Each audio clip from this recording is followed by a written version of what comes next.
শর্ত সাপেক্ষে আফগান নারীদের পাকিস্তানে উচ্চশিক্ষা গ্রহণের অনুমতি দিতে সম্মত হয়েছে আফগানিস্তানের তালেবান প্রশাসন।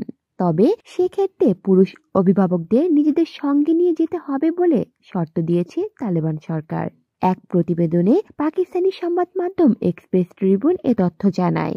প্রতিবেদনে বলা হয়, স্থানীয় সময় শনিবার অর্থাৎ 25 জানুয়ারি তালেবান সরকার এই ঘোষণা দিয়েছে। ঘোষণার পরপরই শত শত আফগান শিক্ষার্থী পাকিস্তান বিশ্ববিদ্যালয়গুলোতে স্নাতক, স্নাতকোত্তর এবং ডক্টরাল প্রোগ্রামের জন্য ভর্তির আবেদন করেন। তালেবান সরকার অবশ্য আনুষ্ঠানিকভাবে এ বিষয়ে কোনো মন্তব্য করেনি।